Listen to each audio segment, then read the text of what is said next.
Hey guys, I'm Sebastian, host of Ninth Island Connection, your weekly lifestyle resource for all things Vegas. Check out the description below so that you can see how you can watch our television show wherever you are. Also hit us up on social media. We're Instagramming, we're TikToking, we're everywhere. We're Ninth Island Connection. We also go live on Wednesdays between noon and 1 p.m. where we bring you an update on what to expect that upcoming weekend. If you couldn't tell already, we just got into Harry Reid International Airport here in Vegas, formerly McCarran. We get asked all the time, what is the best mode of transportation to get to your hotel on or off the strip? Let's start with getting to your hotel. But first, let me back up a little bit. Once you arrive at Harry Reid Airport, you're going to be greeted by slot machines. And if your airport doesn't have slot machines, you need to move to Vegas. I'm just kidding. Save $20 for these slot machines on your way out the door back home, because guess what?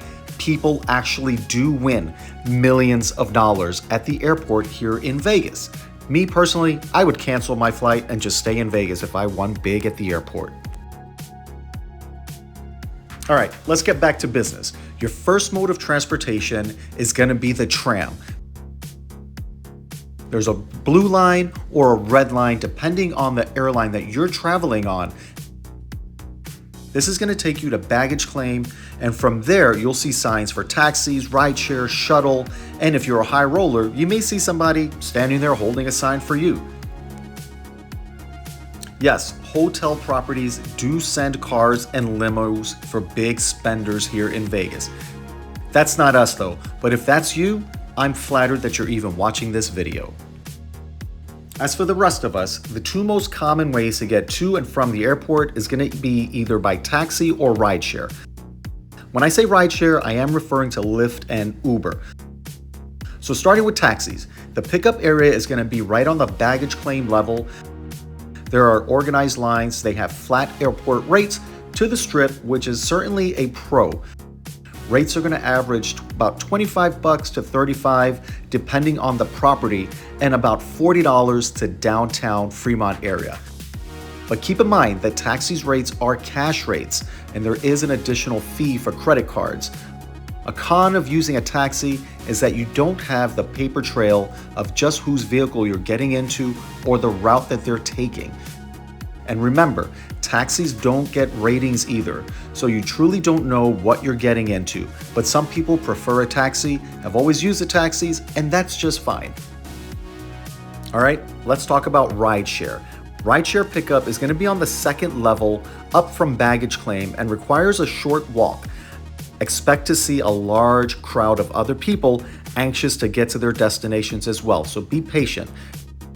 They do have security there that's been implemented to assist with the process, and they require everyone to wait until their ride is there, and they want to verify that you've been notified about your car and the location.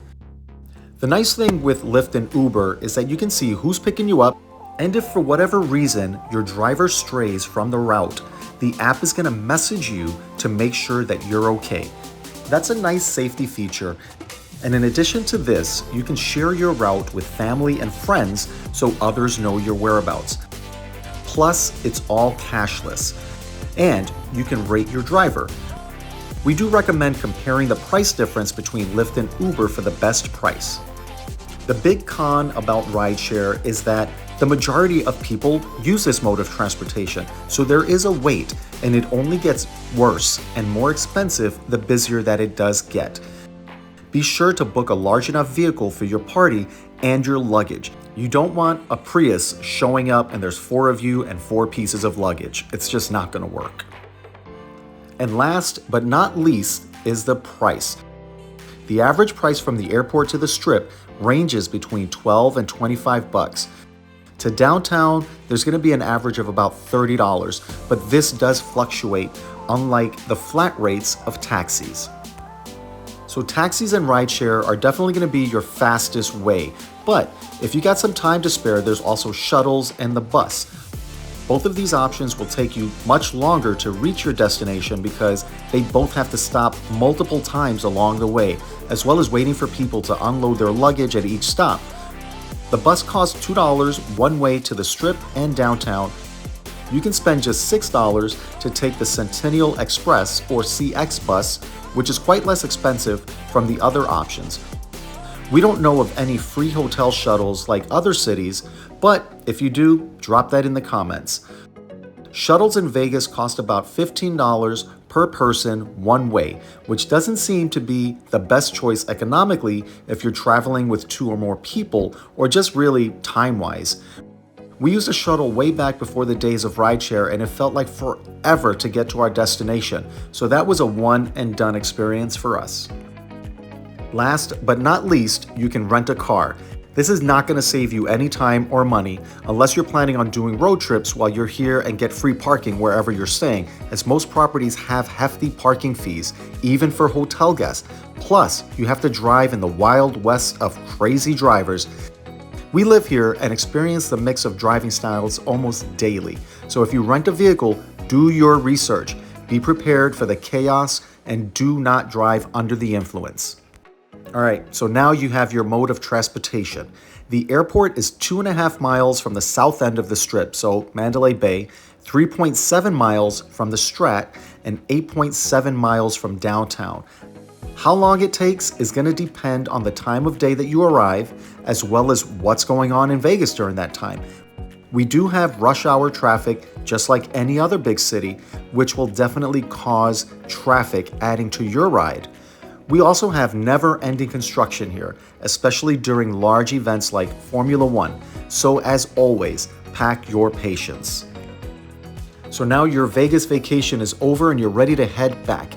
It's going to be less hectic getting to the airport, and you can really use the same modes of transportation mentioned above, and really all the same information is going to apply. However, you can schedule a Lyft or Uber in advance through the app, but this may cost you a few more bucks to ensure a ride.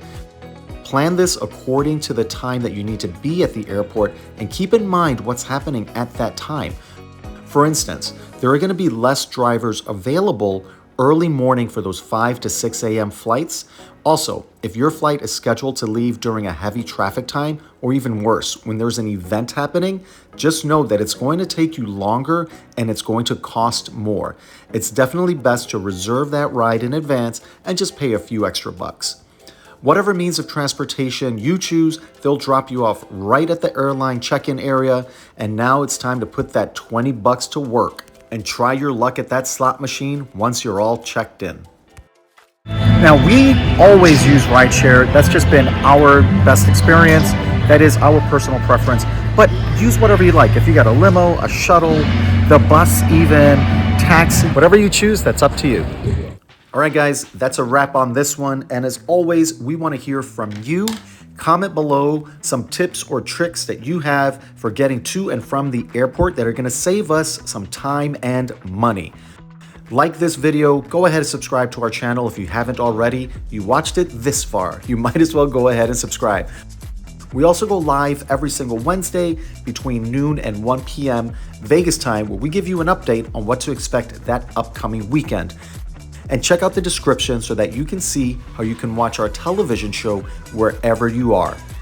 And if you check the description and you, for whatever reason, cannot watch our television show wherever you are, we also have a members area that you can join up. It's only $2.99. We post television content in there, like extended interviews with Oscar Goodman, for example, Carrot Top. All of that stuff we're going to post in there. Thanks again. We'll see you next time.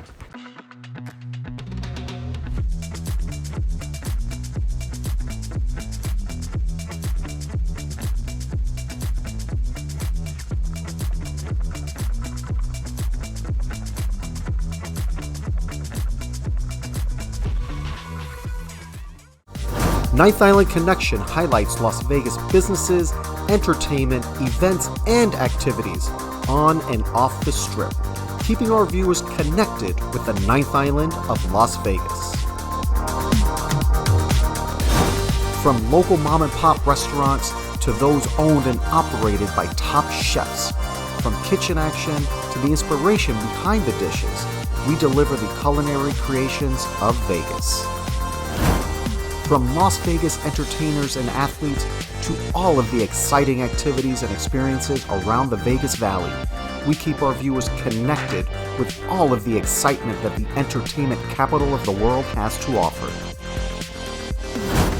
Of course, we can't forget about the casinos that make Vegas, Vegas, with exclusive tours of the incredible amenities and beautiful accommodations, getting right in the heart of the casino floor action and entertainment, as well as interviews with casino owners, CEOs, GMs, and executive chefs. We bring the Las Vegas Casino into our viewers' homes.